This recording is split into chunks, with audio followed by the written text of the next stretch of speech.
जय हिंद दोस्तों, मैं आपका दोस्त जय एक बार फिर से आपका स्वागत करता हूं PYQ के तीसरे लेक्चर में। इससे पहले 2 लेक्चर हो चुके हैं, अगर आपने नहीं देखा तो अवश्य देखिए। कई सेगमेंट चल रहे हैं, आप विजिट करके सभी वीडियोज़ का लाभ उठा सकते हैं। टेलीग्राम लिंक डिस्क्रिप्शन में ज्वाइन कर सकते हैं। 2024 का हमने देख लिया है। अभी हमने हिस्ट्री में आर्ट एंड कल्चर शुरू किया है। 2023 भी हमने देख लिया है, 2022 भी हमने देख लिया है। ये सब आर्ट एंड कल्चर की बातें हो रही हैं, ठीक है। 2021 भी हमने देख लिया है। आज हम 2020 का क्वेश्चन आंसर करेंगे। पिछले वीडियोज में हमने देखा था कि पर्सन, लिटरेचर यानी बुक्स और प्लेस, ये 3 बहुत इम्पोर्टेंट थे। और चौथा टर्मिनोलॉजी, जिसे इस बार भी यूपीएससी में पूछा गया था। तो यही 2020 में एक क्वेश्चन पूछा गया। भारत के सांस्कृतिक इतिहास के संदर्भ में पारमिता शब्द का सही विवरण निम्नलिखित में से कौन सा है? तो पारमिता शब्द का सही विवरण सूत्र पद्धति में लिखे गए प्राचीनतम धर्मशास्त्र का पाठ, बी वेदों के प्राधिकार को अस्वीकार करने वाले दार्शनिक संप्रदाय, या परिपूर्णताएं जिनकी प्राप्ति से बोधिसत्व पथ प्रशस्त हुआ। आरंभिक मध्यकालीन दक्षिण भारत की शक्तिशाली व्यापारी श्रेणियां। अब आपको इनमें से बताना है सही क्या है। देखिए, आप जब PYQs लगाएंगे ना, तो कई क्वेश्चन ऐसे होंगे जो आपको नहीं आते होंगे, फिर भी सही हो जाएंगे, क्योंकि उनके ऑप्शंस ऐसे होंगे जो खुद बता रहे होंगे कि भाई ये वाला है, ठीक है। अब आपको अभी नहीं समझ में आएगा, लेकिन जब आप कम से कम PYQ 10 बार लगा लेंगे, या एटलीस्ट 5 बार तो लगा ही लेंगे, तब आपको थोड़ा थोड़ा समझने में आ जाएगा कि अच्छा यहाँ पे फोकस्ड एरिया होगा इसका, ठीक है। तो PYQ बहुत इम्पोर्टेंट है, किसी से भी पूछिए आप। चलिए इसका आंसर देखते हैं। आंसर होगा सी, सही उत्तर है सी, यानी बोधिसत्व। अब हमें, जैसे मैं अगर एग्ज़ाम दे रहा होता इस समय और मुझे ये ना पता होता, तो मैं इसी को टिक करके आता। क्यों टिक करके आता? क्योंकि मुझे पता है यूपीएससी बोधिसत्व, बुद्ध, जैनिज्म, इनसे क्वेश्चन बहुत पूछ रही है, ठीक है। तो पारमिता शब्द पूछा गया, तो कहीं ना कहीं अगर मैं रेफरेंस लाता तो यही रेफरेंस लाता कि भाई बौद्धिज्म और जैनिज्म बहुत पूछा जा रहा है, तो हमें सी की तरफ जाना चाहिए, क्योंकि सी ही है जो हो सकता है। अब आप कहोगे तुक्का है, तुक्का है, लेकिन एक अलग तरीके का तुक्का है, क्योंकि हमने PYQs कोशिश की है कि हम बहुत अच्छे से एनालिसिस करें, तो हम लगा पा रहे हैं सी, ठीक है। अगर आपने वो ना पढ़ा हो, ऐसे ही तुक्का मारें कि ए होगा बी होगा, तो वो तुक्का प्योर माना जाता है। लेकिन यहाँ पे साइंटिफिक बात हो रही कि भाई बुद्ध के बारे में क्वेश्चन ज़्यादा पूछ रहा है, और मैं जब देखूंगा 2020 में कि बुद्ध के क्वेश्चन पूछे नहीं गए, इसका मतलब ये क्वेश्चन कहीं ना कहीं बुद्धिज्म से ही पूछा गया होगा। ऐसे विचार मुझे एग्ज़ाम के समय आएंगे, लेकिन मैं फिर बता दूं कि ये अंतिम उपाय है, अंतिम उपाय। ऐसा सोच के नहीं जाना कि हम ऐसा करेंगे एग्ज़ाम में। हम पूरा पढ़ेंगे सिलेबस, पूरी अच्छे से तैयारी करेंगे। हाँ, अगर लास्ट में 1-2 क्वेश्चन ऐसे रह गए कि हाँ भाई ये सब करना पड़ेगा, तो वह लास्ट में हमें काम करना पड़ता है। अभी से मत वीडियो देखने लगना कि कम पढ़ा हो तो कैसे सही करें, बिना पढ़े हुए कैसे सही करें। अभी आपकी ये ज़रूरत नहीं है, अभी आपकी ज़रूरत है पूरा सिलेबस अच्छे से कंप्लीट करिए, PYQs देखिए, प्रैक्टिस करिए, रिवीजन करिए। बाद को अंत में देखा जाएगा कि अगर ना आता हो तो क्या करें, ठीक है। अब व्याख्या पढ़ लेते हैं, क्योंकि व्याख्या से अगले बार क्वेश्चन बन सकते हैं। बौद्ध धर्म में परिपूर्णता या कुछ गुणों का चरमोन्नयन की स्थिति को पारमिता या पारमी पाली में कहा गया है। परिपूर्णता मतलब पूर्ण हो जाना, समझ में आ रहा? पूर्ण, कि अब उस ईर्ष्या, लोभ, मोह सब से मतलब ही नहीं, अब हम उस चरमोन्नयन का चरम उन्नयन, मतलब इस लेवल पे पहुंच गए ना कि अब इन छोटी छोटी बातों से फर्क नहीं पड़ता। बौद्ध धर्म में इन गुणों का विकास पवित्रता की प्राप्ति, कर्म को पवित्र करने आदि के लिए की जाती है, ताकि साधक अनावरुद्ध जीवन जीते हुए ज्ञान की प्राप्ति कर सके। अनावरुद्ध का मतलब बिना अवरुद्ध हुए, बिना कोई प्रॉब्लम क्रिएट हुए, बिना कोई ब्रेकर आए। पारमिता शब्द परम से व्युत्पन्न है। वेदों के प्राधिकार को अस्वीकार करने वाले दार्शनिक संप्रदाय नास्तिक कहलाते हैं। जो वेदों के प्राधिकार को अस्वीकार करते हैं उन्हें नास्तिक कहते हैं। बुद्धिज्म भी नास्तिक ही है। अब दूसरे क्वेश्चन की तरफ चलते हैं। प्राचीन भारत के विद्वानों साहित्यकारों के संदर्भ में निम्नलिखित कथनों पर विचार कीजिए। फिर से प्रश्न आ गया, देखो मैं बार बार आपको फोकस भी कर रहा हूँ। आपने दोनों वीडियो देखे होंगे तो आपको समझ में आ रहा होगा कि कहाँ हमें फोकस रहना है। नंबर 1, पाणिनि पुष्यमित्र शुंग से संबंधित है, यानी समकालीन वाला क्वेश्चन फिर से आ गया। कल भी हमने बताया था समकालीन पे क्वेश्चन बहुत आते हैं। अमर सिंह हर्षवर्धन से संबंधित हैं। कालिदास चंद्रगुप्त द्वितीय से संबंधित है। तो इसमें से कौन सा सही होगा? तो इसका सही उत्तर होगा दोस्तों सी। इसका मतलब केवल 3, ये सही है, ये दोनों गलत हैं। क्यों गलत हैं देख लेते हैं। पाणिनि का समय ईसा पूर्व 5वीं शताब्दी है, यानी ये तो बहुत पहले थे। ठीक है, ईसा पूर्व 5वीं शताब्दी, यानी बुद्धिज्म से भी पहले कहा जाए तो सही रहेगा। जबकि पुष्यमित्र शुंग अंतिम मौर्य नरेश बृहद्रथ का प्रधान सेनापति था। यानी पुष्यमित्र शुंग कौन थे? मौर्य के बाद आए थे, यानी अशोका के भी बाद आए थे। तो कहाँ वो 5वीं शताब्दी पूर्व, और ये कहाँ अशोका के बाद आए, और ये मौर्य अशोका से पहले थे पाणिनि। उसका समय 184 ईसा पूर्व है। अब पतंजलि की बात करते हैं। पतंजलि का संबंध पुष्यमित्र शुंग से है, ना कि पाणिनि से, पाणिनि का। तो अगर बात करें तो यहाँ से आप क्या नोट कर सकते हैं, पतंजलि जो है वह पुष्यमित्र शुंग के समकालीन है। ठीक है, और दूसरा आप नोट कर सकते हैं पाणिनि का समय 5वीं ईसा पूर्व, यानी 500 बिफोर क्राइस्ट कह सकते हैं। ठीक है, इसी तरह अमर सिंह गुप्त सम्राट चंद्रगुप्त द्वितीय के दरबार से संबंधित है। अमर सिंह किसके समकालीन है? चंद्रगुप्त द्वितीय के। ये मेरे मेज के सामने समकालीन वाले सारे नाम जो भी इम्पोर्टेंट है, चाहे वो मध्यकालीन के हो, बाबर के समय के, अकबर के समय के, या यहाँ के समय के, हर्षवर्धन के समय के, सब लगे हैं। क्योंकि वो आप देखते रहेंगे ना तो सीधे क्वेश्चन आ जाता है, बहुत इजी क्वेश्चन आता है। ये जितने भी नाम दिए गए हैं ये सब महत्वपूर्ण है। पाणिनि, अमर सिंह, कालिदास, इनकी बुक्स भी आती हैं तो वो भी बहुत महत्वपूर्ण है। ठीक है, तो 1 व 2 गलत हो गए। अब कालिदास संस्कृत भाषा के सर्वश्रेष्ठ कवि एवं नाटककार हैं। यद्यपि उनकी तिथि के विषय में गहरा मतभेद है, लेकिन इतिहासकार चंद्रगुप्त द्वितीय का ही दरबारी मानते हैं। तो हम तीसरा सही मान सकते हैं। ठीक है, क्योंकि अधिकतर लोग ये कहते हैं कि चंद्रगुप्त द्वितीय के समय ही रहे होंगे। तो कालिदास किसके समकालीन हो गए? चंद्रगुप्त द्वितीय के समय के। और चंद्रगुप्त द्वितीय के समय और भी कुछ लोग थे, उनके बारे में भी आपको पता होना चाहिए। अगर आप टेलीग्राम लिंक ज्वाइन करेंगे तो वहाँ मैं ये प्रोवाइड करा दूंगा समकालीन। चलिए नेक्स्ट क्वेश्चन पे चलते हैं। 3rd, भारत के धार्मिक इतिहास के संदर्भ में निम्नलिखित कथनों पर विचार कीजिए। स्थाविरवादी महायान बौद्ध धर्म से संबंध है। लोकोत्तरवादी संप्रदाय बौद्ध धर्म के महासंघिक संप्रदाय की एक शाखा है। महासंघिकों द्वारा बुद्ध के देवत्वारोपण ने महायान बौद्ध धर्म को प्रोत्साहित किया। उपयुक्त कथनों में कौन सा सही है? जब भी हम पढ़ेंगे तो सही है या सही नहीं है उसको जरूर सर्किल कर लेंगे, क्योंकि कई बार है या नहीं है इसमें हमारे क्वेश्चन गलत हो जाते हैं। तो अभी हमने देखा यहाँ पर भी एक क्वेश्चन आया था बौद्ध धर्म से रिलेटेड, यहाँ भी आ गया। तो बुद्धिज्म कितना इम्पोर्टेंट है आप समझ रहे होंगे। तो इसमें हम आंसर देखते हैं तो आंसर है बी, यानी 2 और 3 सही है, पहला गलत है।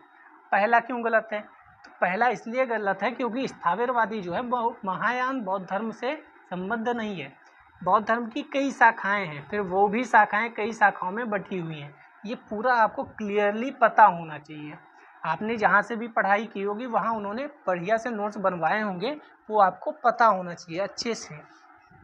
अगर नहीं है पता है तो आप कमेंट करिएगा, मैं पूरा बुद्धिज्म एक वीडियो में बढ़िया से सब कुछ जितना इम्पोर्टेंट है सब करा दूंगा। चलिए व्याख्या देखते हैं। स्थापितवादी संप्रदाय बौद्ध धर्म के प्रारंभिक संप्रदायों में से एक है। इसका संबंध बौद्ध धर्म की महायान शाखा से नहीं, अतः कथन एक गलत है। अब लोकोत्तरवादी संप्रदाय देखें तो वो तो महासंघिक संप्रदाय की ही एक शाखा है। महासंघिक संप्रदाय की एक शाखा थी। लोकोत्तरवादी बुद्ध की संतति में शास्त्र धर्मों का अस्तित्व सर्वथा नहीं मानते। क्या नहीं मानते लोकोत्तरवादी? ये भी क्वेश्चन पूछा जा सकता है। बुद्ध की संतति में शास्त्र धर्मों का अस्तित्व सर्वथा नहीं मानते। इनके मतानुसार सम्यक संबोधि की प्राप्ति के अनंतर बुद्ध के सभी आश्रय अर्थात चित्त, चौत्सिक, रूप, ये हालांकि इतना कुछ नहीं पूछेंगे। आगे देखते हैं। हीनयान संप्रदाय की बात करते हैं। हीनयान संप्रदाय के लोगों ने बौद्ध धर्म की मूलभूत शिक्षाओं पर बल दिया। अब यूपीएससी क्वेश्चन यहाँ से क्या स्टेटमेंट बना सकता है? महायान संप्रदाय के लोगों ने बौद्ध धर्म की मूलभूत शिक्षाओं पर बल दिया। तो महायान ना होकर यहाँ पर क्या है? हीनयान है। ठीक है, क्वेश्चन कैसे घुमाए जाते हैं। वे बुद्ध को एक महापुरुष मानते थे। बुद्ध को क्या मानते थे? महापुरुष, भगवान नहीं मानते थे। ये ऐसा है। और मूर्ति पूजा के विरोधी थे, यानी वो कहते थे मूर्ति पूजा ना करो, जबकि कहा सुना जाता है कि बौद्ध भी कहते थे कि भाई मूर्ति पूजा ना करो। बुद्ध ने भी कहा था मूर्ति पूजा नहीं करनी चाहिए, वो मूर्ति पूजा के विरोधी थे। जबकि बौद्ध धर्म की महासंघिका शाखा द्वारा बुद्ध का देवत्वरोपण किया गया, यानी महासंघिका शाखा ने क्या कहा कि वो देवता थे, देवत्वरोपण किया गया। आगे चलकर महायान संप्रदाय के लोग इसी से प्रेरणा लेकर बुद्ध को भगवान मानकर उनकी पूजा करने लगे। तो ये क्लियरली आपको पता होना चाहिए, ये बहुत अच्छा स्टेटमेंट बन सकता है। हीनयान और महायान में डिफरेंस। ठीक है, तो हीनयान क्या मानते थे कि महापुरुष हैं, और महायानी क्या मानते थे कि वो देवता हैं। महापुरुष क्या मानते थे? मूर्ति पूजा का विरोध, मतलब मूर्ति पूजा नहीं करनी चाहिए। और महायान क्या मानते थे? मूर्ति पूजा करनी चाहिए। ठीक है, तो ये स्टेटमेंट कभी भी बनाया जा सकता है यूपीएससी के द्वारा। नेक्स्ट चलते हैं। स्वतंत्रता संग्राम के समय लिखी गई सखाराम गणेश देउस्कर की पुस्तक देशेर कथा। अब देखो फिर से बुक आ गई, लिटरेचर आ गया। संदर्भ में निम्नलिखित कथनों पर विचार कीजिए। इस पुस्तक ने औपनिवेशिक राज्य द्वारा मस्तिष्क की सम्मोहक विजय के विरोध में चेतावनी दी। तो उस समय लिखी गई होगी, स्वतंत्रता संग्राम के समय, सही ही होना चाहिए। इस पुस्तक ने स्वदेशी नुक्कड़ नाटकों तथा लोकगीतों को प्रेरित किया, हो ही सकता है। देउस्कर द्वारा देश शब्द का प्रयोग बंगाल क्षेत्र के विशिष्ट संदर्भ में किया गया था। क्या आपको लगता है जब स्वतंत्रता संग्राम हो रहा होगा तब कोई व्यक्ति कोई अच्छी पुस्तक लिख रहा होगा जिसमें वह उपनिवेशिक राज्य द्वारा जो मस्तिष्क में विजय थी वो उसका विरोध कर रहा होगा, यानी औपनिवेशिक राज्य का विरोध कर रहा था? क्या वो देश को बांटने के लिए सिर्फ बंगाल को देश बोलेगा या पूरे भारत को ही देश बोलेगा? उसको पूरे भारत को देश बोलना चाहिए ना। और अगर यह इम्पोर्टेंट है तभी तो हमारे यूपीएससी में पूछा गया है क्वेश्चन। अगर इम्पोर्टेंट नहीं होते तो यूपीएससी क्यों क्वेश्चन पूछती? इसका मतलब है वह देश को देश मानते होंगे, पूरे भारत को देश मानते होंगे, सिर्फ बंगाल क्षेत्र को नहीं। तो तीसरा अगर हम गलत कर दें तो 1 और 2 सही हो जाएगा। आंसर भी चेक कर लेते हैं। तो हाँ, ए, तो हमारा 1 और 2 सही है। तो ये भी क्वेश्चन आप, लेकिन ये होगा कब? जब आप पढ़े होंगे अच्छे से, पूरा सिलेबस कवर किए होंगे तभी। ऐसा मत सोचना कि हाँ ये तो ऐसे ही हो जाएगा, ऐसे नहीं होता है।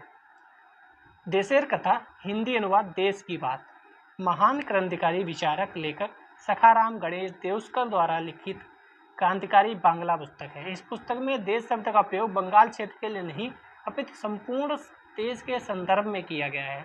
अतः कथन 3 गलत है। 1904 ईस्वी में लिखी गई, 1910 में अंग्रेजी सरकार द्वारा इसे प्रतिबंधित भी कर दिया गया था। नेक्स्ट चलते हैं। अस्पृश्य समुदाय के लोगों को लक्षित कर प्रथम मासिक पत्रिका विटाल विध्वंसक यहाँ भी आप देखेंगे बुक ही आ गई। बुक का मतलब लिटरेचर का मतलब ये है, चाहे वो न्यूज़पेपर हो, पत्रिका हो, बुक हो, नाटक हो, उपन्यास हो, कहानी हो, बुक ही हो, कोई भी तरीके की मैगजीन हो। तो विटाल विध्वंसक किसके द्वारा प्रकाशित की गई? तो गोपाल बाबा वलंककर। ऐसा ही क्वेश्चन 2025 प्रीलिम्स में भी आया हुआ है। अस्पृश्य समुदाय के लोगों को लक्षित कर प्रथम मासिक पत्रिका विटाल विध्वंसक गोपाल बाबा वलंगर द्वारा प्रकाशित की गई थी। विटाल विध्वंसक का अर्थ है ब्राह्मणिक प्रदूषण का विध्वंसक। अब इनके बारे में भी जान लो, क्योंकि अगली बार इन पर क्वेश्चन आ सकता है। एक समाज सुधारक थे। उनका जन्म महाराष्ट्र के एक महार जाति के परिवार में हुआ था। भीमराव रामजी अम्बेडकर जी का भी जन्म महाराष्ट्र में हुआ था, वह भी महार जाति से संबंधित थे, क्योंकि उन्होंने एक आंदोलन चलाया था इसी से लेकर, ठीक, तभी याद है। पर आपको पता भी होना चाहिए क्या क्वेश्चन आ रहे हैं। ज्योतिराव फूले के समकालीन थे, ये मोस्ट इम्पोर्टेंट क्वेश्चन है। ज्योतिराव फूले के समकालीन थे, अछूत लोगों के उद्धार के लिए अनेक कार्य किए। चलिए नेक्स्ट पे चलते हैं। भारत के सांस्कृतिक इतिहास के संदर्भ में निम्नलिखित गुणों पर विचार कीजिए। अब फिर टर्मिनोलॉजी आ गई, जैसे उसमें पारमिता पूछा था, वैसे यहाँ 3 शब्द दे दिए। एक परिव्राजक, श्रमण, उपासक। अब इसमें से कौन सा सही है आपको बताना है। परिव्राजक, श्रमण, उपासक। परिव्राजक परित्यागी या भ्रमणकारी हो सकता है। उपासक बौद्ध धर्म का साधारण अनुगामी हो सकता है। श्रवण से कुछ लिख रहा है तो ये गलत होगा, आंसर हो जाना चाहिए 1 और 3। चेक भी कर लेते हैं, आंसर बी, जी हाँ, तो ये सही है। इसके बारे में देख लेते हैं थोड़ा सा। परिव्राजक क्या होता है? सन्यासी या भ्रमणकारी। परिव्राजक शब्द मानस पटल पर कई दृश्य उपस्थित कर सकता है, क्योंकि परिव्रजन कई कारणों से होता है। हालांकि ये इतना इम्पोर्टेंट नहीं, ये आएगा नहीं। श्रमण परंपरा भारत में प्राचीन काल से जैन, बौद्ध, कुछ अन्य पंथों में भी पाई जाती है, तो ये ध्यान रखो, ये किससे संबंधित है? जैन, बौद्ध सभी से संबंधित है। अगली बार ये शायद पूछ दे कि श्रमण सिर्फ बौद्ध धर्म से संबंधित है, तो गलत हो जाना चाहिए। जैन भिक्षु और जैन साधु को श्रमण कहते हैं। उपासक तो हम जनरली जानते भी, जो भी उपासना करते हैं, जो भी भगवान को मानते हैं, वो उपासक होंगे। चलिए अब 2019 में प्रवेश करते हैं। 2019 में पहला क्वेश्चन आपके स्क्रीन पर, बुद्ध में देवत्वारोपण, बोधिसत्व के पथ पर चलना, मूर्ति उपासना अनुष्ठान। ये देखो, मैं अभी ऊपर बात कर रहा था, वही उपयुक्त में से कौन सी विशेषताएं महायान बौद्ध मत की हैं? महायान कौन कौन मानता था और हीनयान किन किन विचारों को मानता था? तो बुद्ध में देवत्वारोपण अभी ऊपर पढ़ के आया, देखिए तुरंत अभी के रिपीट हुआ। 2019 में पूछा गया था, यहाँ 2000, ये देखो, महासंघिकों द्वारा बुद्ध के देवत्वारोपण ने महायान बौद्ध धर्म को प्रोत्साहित किया। 2020 में पूछा गया, आप देख सकते हैं तुरंत आपकी आंखों के सामने कि यहाँ PYQ रिपीट होते हैं, लेकिन वो नहीं है कि पूरा रिपीट हो जाएगा, लेकिन कहीं ना कहीं यूज जरूर होता है। अब यहाँ 3 स्टेटमेंट्स में से एक स्टेटमेंट दिया गया और 2019 में क्वेश्चन वही पूछा गया था सेम, कि महायान बौद्ध धर्म, बुद्ध में देवत्वारोपण, मूर्ति उपासना अनुष्ठान, ये भी ये लोग करते थे, अभी हमने देखा, ठीक है। बोधिसत्व के पथ पर चलना, ये भी होता ही होगा, चेक कर लेते हैं।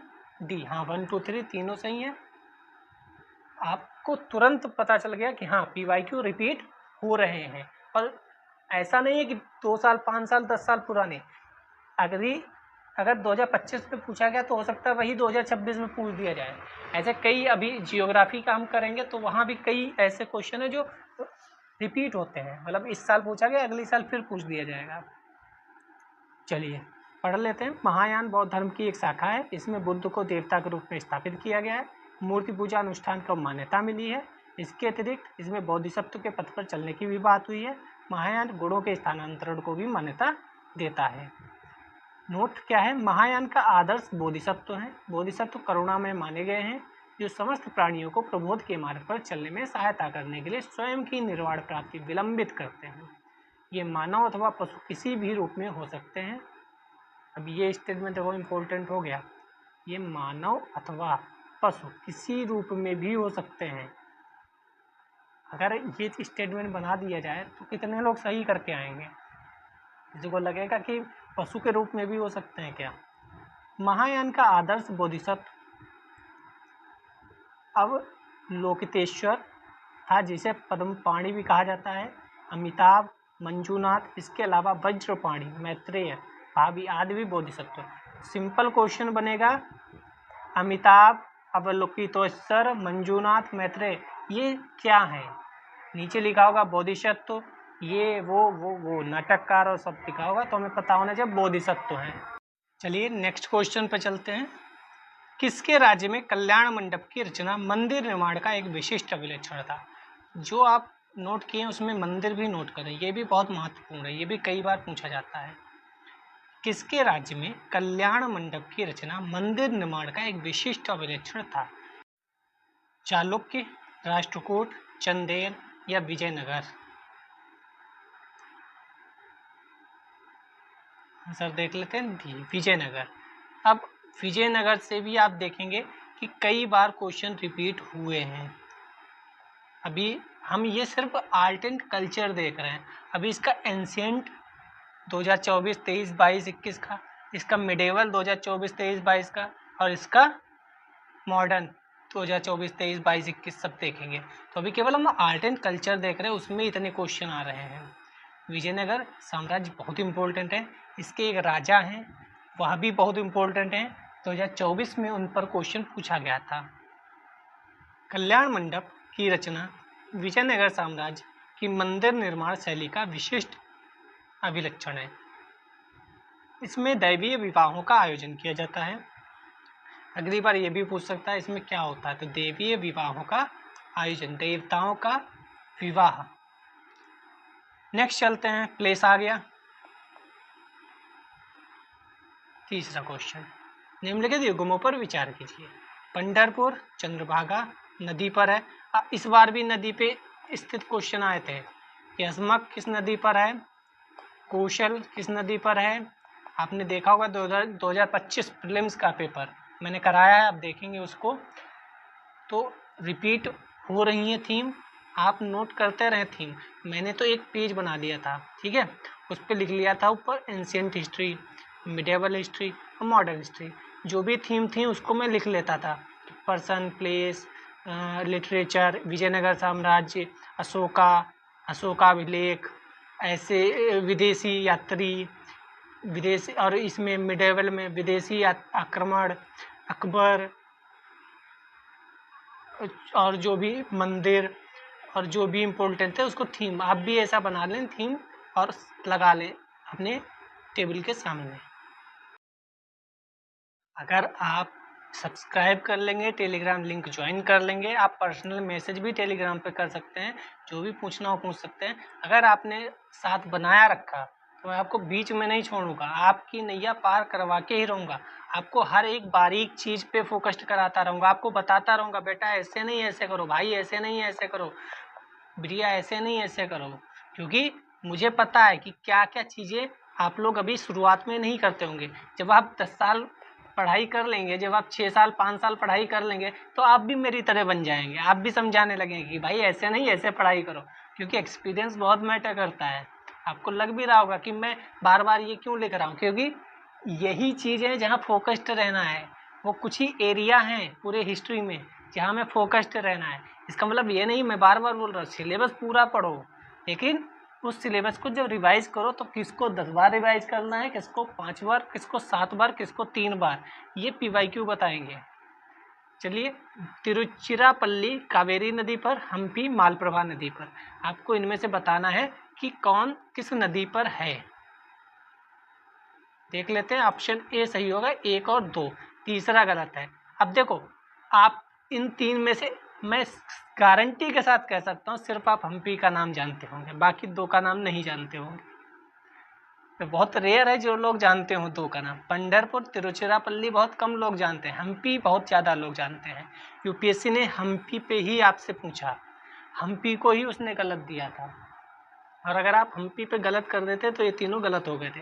यानी वो नहीं कहता कि आपको ये दोनों पता है कि नहीं, मुझे नहीं पता, आप विजयनगर साम्राज्य का हम्पी महत्वपूर्ण है, आप उसको बताइए। और सबको पता है कि हम्पी तुंगभद्रा नदी के किनारे है, सबको पता है। और विजयनगर साम्राज्य मैंने बोला था, देखो ये भी विजयनगर साम्राज्य का ही क्वेश्चन है। ये दो तो खाली टाइम पास के लिए उसने डाल दिए है। वो आपको सिंपली पूछना चाहता है कि आप विजयनगर साम्राज्य के हम्पी को तुंगभद्रा नदी पर है जानते हैं या नहीं जानते हैं। तो यूपीएससी क्वेश्चन टफ बनाता है कई बार, लेकिन कई बार वो केवल कुछ कोर एरियाज है जहाँ वो फोकस करता है और उन्हीं कोर एरियाज से क्वेश्चन पूछता है, लेकिन क्वेश्चन ऐसा फंसाया जाता है कि हम गलत कराते हैं। जैसे यही वाला क्वेश्चन है कि हमें लगेगा तीनों पता होने चाहिए, जबकि वो दो पूछ ही नहीं रहा, वो तो दो खाली टाइम पास के लिए दे दिया। उसे क्वेश्चन बनाना था, इसीलिए केवल एक क्वेश्चन पे उसने हम्पी पूछा है। पंढरपुर हालांकि अब आ गया, अब आप याद कर ले जिससे पीवाईक्यू से क्वेश्चन बने तो आप गलत करके ना आए। पंढरपुर महाराष्ट्र राज्य में सोलापुर के निकट स्थित एक धार्मिक स्थान है। चंद्रभागा नदी के किनारे स्थित है। पंढरपुर विट्ठल स्वामी के मंदिर के लिए अत्यंत प्रसिद्ध है। आपको पता होना चाहिए, विट्ठल स्वामी मंदिर बहुत इंपॉर्टेंट है। दूसरा है तिरुचिरापल्ली, तमिलनाडु के कावेरी नदी के किनारे स्थित है। इसका उल्लेख संगम साहित्य में भी मिलता है। तो संगम साहित्य कितना इंपॉर्टेंट है अभी ऊपर देख कर आए, क्वेश्चन आ चुका है। श्रीरंगम उरैयूर नामक संगमकालीन स्थल है। इसी जिले में वहीं हम्पी तुंगभद्रा नदी के किनारे स्थित है। पूर्व में यह विजयनगर साम्राज्य की राजधानी रह चुका है। तो मैंने बोला विजयनगर इम्पोर्टेंट है, इसके राजा भी इम्पोर्टेंट है। अब चलते हैं 2018 के आर्ट एंड कल्चर में सिर्फ कर रहा हूँ अभी, ये कर लूँगा, फिर एंशिएंट हिस्ट्री करूँगा, फिर मिडिवल, फिर मॉडर्न, उसके बाद जियोग्राफी, पॉलिटी, सब। ठीक है, तो आप अभी घबराना मत कि 2 ही 3 क्वेश्चन हुए, सिर्फ आर्ट एंड कल्चर के हैं। सुप्रसिद्ध चित्र बनी ठनी किस शैली का है? बूंदी शैली, जयपुर शैली, कांगड़ा शैली, किशनगढ़ शैली। कई बार ऐसे भी चित्र आ जाते हैं, कई बार नृत्य आ जाते हैं, कई बार संगीत पूछ दिया जाता है। तो इसका आंसर होना चाहिए डी, किशनगढ़ शैली। हालांकि बड़ी थड़ी एक भारतीय चित्रकला है, शायद एनसीईआरटी में दिया हुआ है 12th में, हम पढ़ेंगे इसको, जो किशनगढ़ शैली से संबंधित है। यह पेंटिंग चित्रकार निहाल चंद ने बनाई थी। बनी ठनी को भारतीय मोनालिसा कहा गया है। इम्पोर्टेंट है क्योंकि मोनालिसा कहा गया, इसीलिए क्वेश्चन पूछा गया। बनी ठनी किशनगढ़ रियासत के तत्कालीन राजा सावंत सिंह की प्रेमिका तथा उच्च कोटि की कवयित्री थी। नेक्स्ट क्वेश्चन पे चलते हैं। भारत के सांस्कृतिक इतिहास में निम्नलिखित कथनों पर विचार कीजिए। त्यागराज की अधिकांश कृतियां भगवान कृष्ण की स्तुति के भक्ति गीत हैं। त्यागराज ने अनेक नए रागों का सृजन किया। अन्नमाचार्य और त्यागराज समकालीन थे। फिर पर्सन पे क्वेश्चन पूछा गया। अन्नमाचार्य कीर्तन भगवान वेंकटेश्वर की स्तुति के भक्ति गीत हैं। तो इसमें से क्या सही होना चाहिए? ऑप्शन बी सही है, 2 और 4। अब देखो, एक समकालीन वाला गलत हो गया क्योंकि समकालीन पूछना यूपीएससी का ट्रेंड रहा है, वो गलत हो गया सिंपल। दूसरा, त्यागराज की अधिकांश कृतियां भगवान कृष्ण की स्तुति के भक्ति गीत हैं, कृष्ण के नहीं, क्योंकि उन्होंने यहाँ बोला भगवान वेंकटेश्वर की स्तुति के भक्ति के गीत हैं, अन्नमाचार्य जो हैं उनकी। तो त्यागराज की क्या है, पढ़ते हैं। त्यागराज का जन्म 1767 तमिलनाडु के तंजावुर जिले के हुआ था। कर्नाटक संगीत के महान ज्ञाता, भक्ति मार्ग कवि, उन्होंने भगवान श्री राम को समर्पित भक्ति गीतों की रचना की। अब आपको देखो, श्री कृष्ण की जगह बस श्री राम की जगह श्री कृष्ण कर दिया और समकालीन कर दिया, वही 2 क्वेश्चन गलत हो गए। तो सिर्फ एक शब्द हटाता है यूपीएससी और क्वेश्चन बना देता है। तभी मैं जब एनसीईआरटी की क्लास पढ़ा रहा हूँ, आपने देखा होगा मैं लाइन बाय लाइन पढ़ा रहा हूँ, मैं उसमें फोकस्ड कर रहा हूँ कि देखो यहाँ पे चेंज करेगा, यहाँ पे वो बदल देगा, यहाँ पे ये लिख देगा। मैं बिल्कुल जीरो से, बेसिक से सोना पढ़ा रहा हूँ। इसीलिए मैं सोचता हूँ कि आप शायद नए हैं, इसीलिए आप देखिएगा किसी किसी को लगेगा बहुत धीरे धीरे पढ़ा रहे हैं इसी कैसे, लेकिन वो इसीलिए कि भाई एक वर्ड चेंज करता है केवल यूपीएससी कई बार। तथा अनेक कृतियों तथा रागों का सृजन किया। अब अन्नमाचार्य के बारे में जान लेते हैं, अगली बार हो सकता है फिर से क्वेश्चन आ जाए। ये तेलुगु संत कवि थे, वो तमिलनाडु से थे। आप देखिए शायद, हाँ ये तमिलनाडु से थे और ये तेलुगु से थे। कर्नाटक संगीत के रचयिता थे। उनका जन्म 1408, मृत्यु 1503 में हुई। अब देखो कितनी गैप है, 1408 में और ये कब थे, 1767, और क्या बना दिया, समकालीन बना दिया। तो अगर हमें एग्जैक्ट डेट नहीं पता है, ये भी पता है कि हाँ 1400-1500 के आसपास है, तब भी कई क्वेश्चन सही हो सकते हैं। पहले हम उतना तो करें, उसके बाद एग्जैक्ट डेट याद करें। दक्षिण भारत के पहले संगीतज्ञ थे, क्वेश्चन बन सकता है ना, जरूर बन सकता है। जिन्होंने संकीर्तन की रचना की, उन्होंने तिरुमाला 7 पर्वतों के देवता भगवान वेंकटेश्वर के स्थिति में अनेक भजनों की रचना की थी। अब आप यहाँ से क्वेश्चन सोच सकते हैं कि बन सकता है। नेक्स्ट चलते हैं।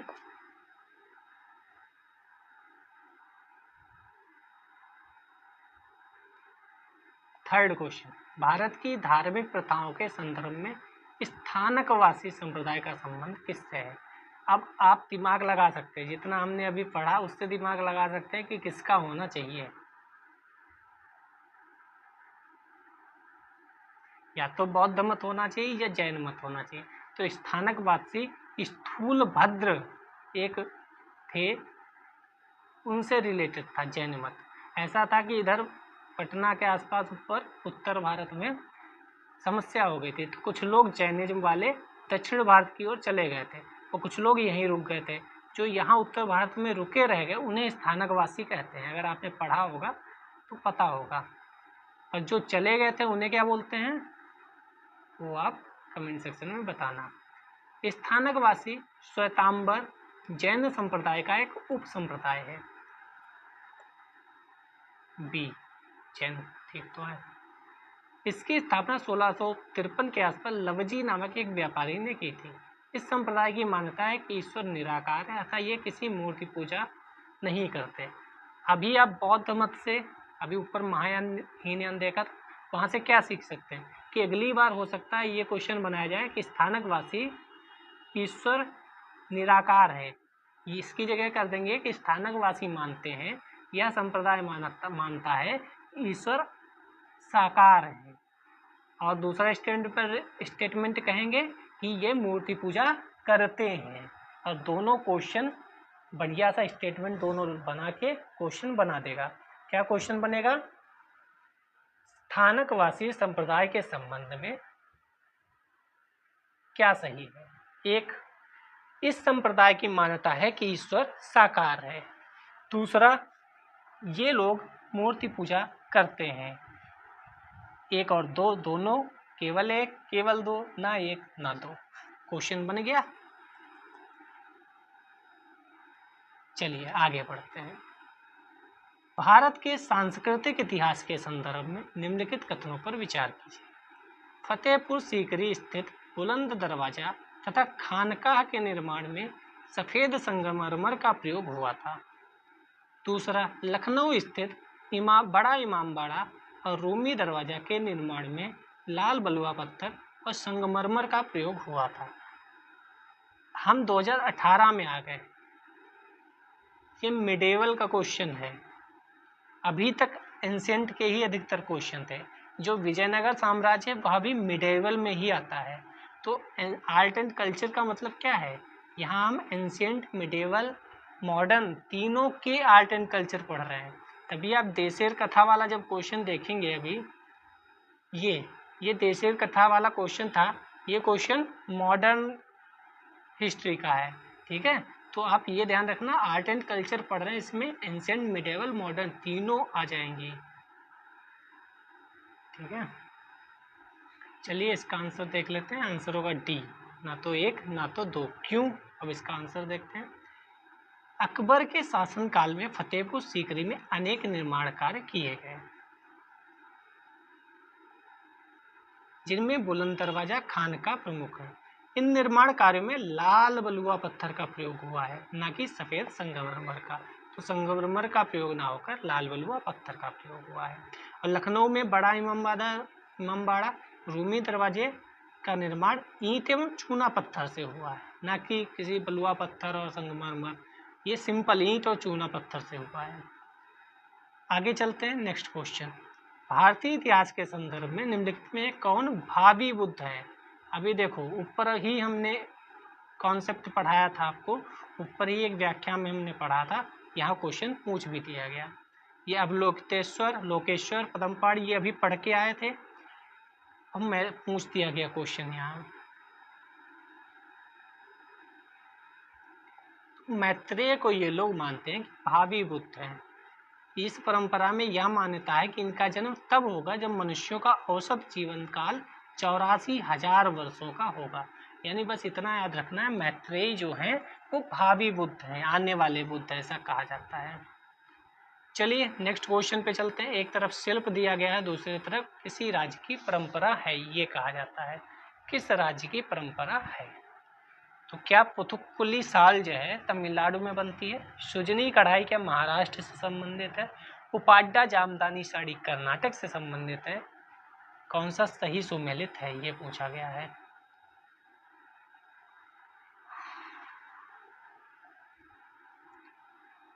तो इसका आंसर होगा केवल एक सही है, यानी सॉल, बाकी दोनों गलत हैं। पढ़ लेते हैं। पुथुक्कुली साल तमिलनाडु से संबंधित है, ठीक है। सुजनी कढ़ाई हस्तशिल्प का संबंध बिहार से है, ना कि महाराष्ट्र से, ठीक है।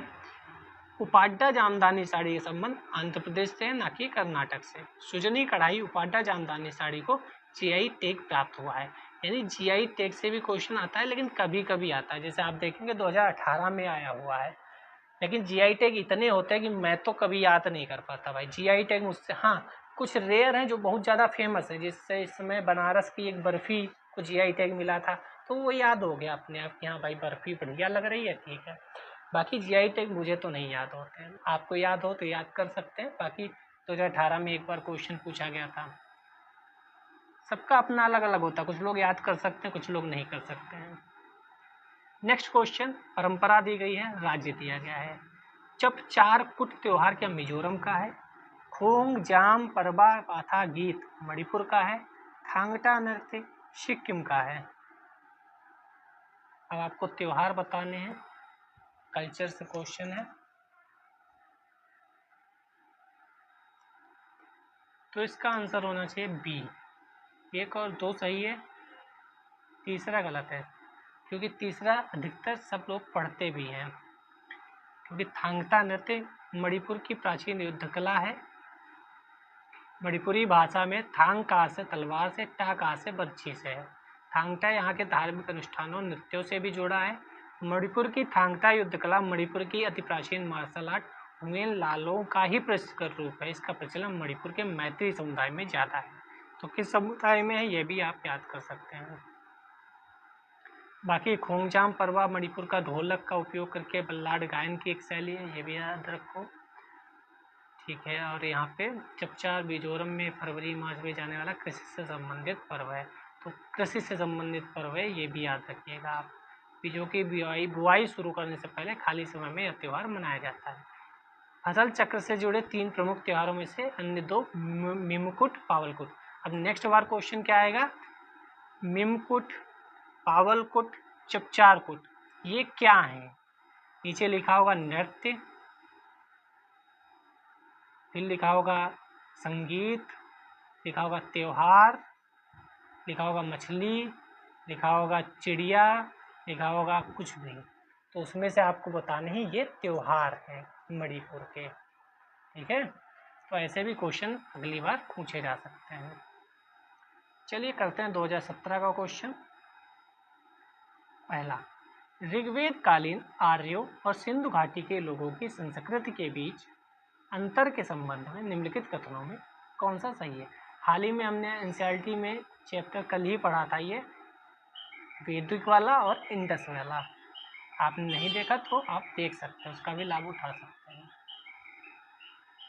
ऋग्वेद कालीन आर्य कवच और शिरस्त्राण यानी हेलमेट, सर में जो पहनने वाला चीज़ है उसको प्रयोग करते थे, जबकि सिंधु घाटी सभ्यता के लोगों में इनके उपयोग का कोई साक्ष्य नहीं मिलता। ऋग्वेद कालीन आर्यों को स्वर्ण, चांदी, ताम्र का ज्ञान था, जबकि सिंधु घाटी के लोगों को केवल ताम्र का और लोह का ज्ञान था। तो क्या इंडस वैली सिविलाइजेशन के लोगों को लोहे का ज्ञान था? ऋग्वेद कालीन आर्यों ने घोड़े को पालतू बना लिया था, जबकि इस समय बात का कोई साक्ष्य नहीं है कि सिंधु घाटी के लोग इस पशु को जानते थे। तो आपको क्या लग रहा है? ये तो एनसीईआरटी में भी कुछ क्वेश्चंस सॉल्व हो सकते हैं, 6th क्लास के एनसीईआरटी में भी कुछ चीज़ें दी गई हैं। आंसर होना चाहिए सी। क्यों सही होना चाहिए? एक और चीज़, क्योंकि ये क्वेश्चन सिर्फ और सिर्फ लोहे की वजह से पूछा गया है। मैंने एनसीईआरटी पढ़ाते हुए आपको बताया भी था कि क्या सिंधु घाटी सभ्यता में लोहे का ज्ञान था या नहीं। आप एनसीईआरटी देखिए जाके, चैप्टर 4 की बात थी, 4 या 3 की बात थी, 3 चैप्टर 3 में आप देखिएगा। ऋग्वेद की कालीन आर्यों को स्वर्ण, चांदी, तांबे साथ ही लोहे का ज्ञान भी था, जबकि सिंधु घाटी सभ्यता के लोगों को ताम्र का ज्ञान था पर लोहे के ज्ञान से वंचित थे। सिंधु घाटी सभ्यता में घोड़े के साक्ष्यों के विषय में विद्वानों में मतभेद है। आपको एक क्वेश्चन और दे देता हूँ। आपके जो नोट्स बने हैं जहाँ भी पढ़ते होंगे, उन्होंने गाय के बारे में क्या बताया है? सिंधु घाटी सभ्यता में गाय के बारे में क्या बताया? जिक्र था, नहीं था, उसमें थी या नहीं थी, क्या है? आप कमेंट में बताना। अगर नहीं आपके नोट्स में लिखा है तो कहीं ना कहीं से इसे ऐड ऑन करिए। गाय और घोड़ा, ये दो चीज़ें आपको पता होनी चाहिए कि थी या नहीं थी। चलिए आगे बढ़ते हैं। मणिपुरी संकीर्तन के संदर्भ में निम्नलिखित कथनों पर विचार कीजिए। अब आप कहेंगे साहब यहाँ भी उन्होंने मणिपुरी से क्वेश्चन पूछा था, ठीक है, और यहाँ भी उन्होंने मणिपुरी से क्वेश्चन पूछा है। ये हम 2017 का कर रहे हैं, इससे पहले 2018 का कर रहे थे। तो कहीं ना कहीं आप देख रहे हैं कि कुछ जगह ऐसी हैं जहाँ से वो त्योहार, गीत, संकीर्तन पूछने का रिवाज है। यह गीत और नृत्य का प्रदर्शन है। केवल करताल ही वह एकमात्र वाद्य यंत्र है जो इस प्रदर्शन से प्रयुक्त होता है। यह भगवान कृष्ण के जीवन और लीलाओं को वर्णित करने के लिए प्रदर्शित किया जाता है। कौन सा सही होना चाहिए? बी सही होना चाहिए। 1 और 3। अब आप तो कहेंगे कि भाई ये अगर मैं नहीं पढ़ाऊँ तब भी लगा देता सही क्वेश्चन, क्योंकि एकमात्र और केवल एक्सट्रीम क्वेश्चन में आ गया। तो सिंपल सा बात है कि अगर नहीं भी पढ़ा होता और हमें तुक्का भी मारना होता तो हम इसी को टिक करते हैं, ठीक है। मणिपुरी संकीर्तन में पारंपरिक रूप से गायन, वादन, नृत्य किया जाता है, विशेष तौर पर मैदानी भागों में रहने वाले वैष्णव परिवार, ठीक है। इसमें कुछ और ऐसा नहीं है जो आप आगे के लिए तैयार करें। यहाँ पे डाउट क्या होता है कि आदमी को लगता है श्री कृष्ण की ही पूजा होती है या किसी और की, तो वो अगर ये सोच लेता कि केवल नहीं है, श्री कृष्ण जी की जगह कुछ और होगा, तो वह केवल एक के साथ जा सकता था, ठीक है। लेकिन यहाँ पर आंसर बी सही है।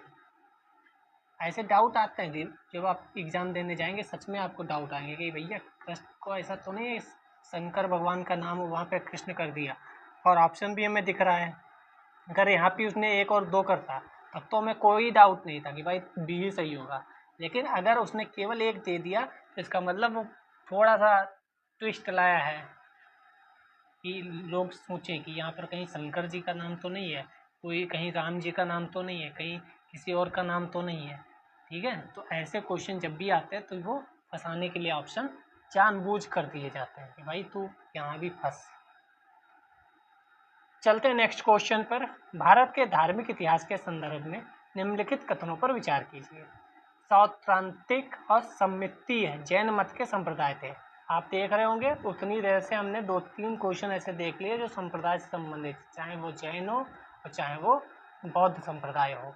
तो इम्पोर्टेंट हो गया। आप एक पेज बना लीजिए, उसमें नोट करते रहिए कि क्या इम्पोर्टेंट है थीम्स। अगर आप खाली वीडियो देख रहे हैं मज़े के लिए तो भाई दिक्कत है। हाँ, 2 साल बाद आपको एग्ज़ाम देना है तो कोई बात नहीं। शर्वास्तिवादियों की मान्यता थी कि फिनोमिना के अवयव पूर्णतः क्षणिक नहीं है, अपितु अव्यक्त रूप से सदैव विद्यमान रहते हैं। कौन सा सही होना चाहिए आपके अनुसार? बी वाला सही होना चाहिए, केवल 2। यानी फिर देखो सौत्रांतिक और सम्मिति जैन मत संप्रदाय नहीं है। फिर यहाँ यही क्वेश्चन गलत हुआ, इसके संप्रदाय नहीं उसके संप्रदाय हैं। तो अगर हम ये भी पता होगा कि किसके संप्रदाय हैं तब भी क्वेश्चन सही हो सकते हैं, ठीक है। ऊपर भी जब हमने देखा था एक क्वेश्चन तो उसमें संप्रदाय महायान का बताया गया था, जबकि वो हीनयान का संप्रदाय था। यानी क्वेश्चन अगर देखें तो क्या पूछा जा रहा है, सिर्फ ये पूछने का प्रयास किया जा रहा है कि कौन किसका संप्रदाय है। बाकी दूसरा जो स्टेटमेंट है वो अपने आप सही है, वहाँ भी सही था, यहाँ भी सही है। यानी क्वेश्चन क्या पूछना चाह रहा है आपसे, क्वेश्चन पूछना चाह रहा है कि भाई ये जैन धर्म के सारे संप्रदाय आपको पता है कि नहीं, और बौद्ध धर्म के सारे संप्रदाय आपको पता है कि नहीं। और सिर्फ संप्रदाय नहीं बल्कि ऐसे बौद्ध धर्म, इसका ये संप्रदाय, इसका ये संप्रदाय, फिर ये कितने पार्ट्स में डिवाइड हुआ, ये कितने पार्ट्स में डिवाइड हुआ, इस तरीके से आपको एक पता होना चाहिए। ठीक है, बौद्ध संप्रदाय से है, सर्व का तात्पर्य तीनों कालों से, भूत भविष्य वर्तमान। ठीक है, आगे चलते हैं। फिर बोधिसत्व पे क्वेश्चन पूछ दिया गया। और पदम पाणी, ये देखिए अभी ऊपर हमने देखा था पदम पाणी पे क्वेश्चन था, लेकिन वो एग्जैक्ट नहीं आएगा। आप लोगों को लगेगा एग्जैक्ट आएगा, देखो एग्जैक्ट नहीं आएगा, लेकिन वो कहीं ना कहीं यूज करके क्वेश्चन कुछ ना कुछ पूछा जाएगा, क्वेश्चन में आ ही जाएगा कहीं ना कहीं शब्द। बोधिसत्व पद्म पाणी का चित्र सर्वाधिक प्रसिद्ध और प्राय चित्रकारी है, कहाँ से है? अजंता गुफा में से मिली, अजंता में से मिली है। ठीक है, अजंता से मिली है। अब अगला क्वेश्चन क्या बन सकता है, ये क्वेश्चन भी बहुत बनता है कि किस गुफा में किस संप्रदाय से संबंधित चित्र मिले हैं। कौन सी गुफा किस संप्रदाय से संबंधित थी? अजंता गुफा क्या सिर्फ बौद्ध धर्म से संबंधित है, या बौद्ध जैन से संबंधित है, या बौद्ध जैन शैव वैष्णव सबसे संबंधित है? तो ऐसे भी क्वेश्चन पूछने का रिवाज बहुत है कि कौन सा संप्रदाय किस गुफा, किस विहार, किस जगह से संबंधित है। चलिए आगे बढ़ते हैं। परंपराएं दी गई हैं, समुदाय दिया गया है, फिर वही उत्सव यात्रा। तो यहाँ पर कौन सा क्वेश्चन गलत हो सकता है?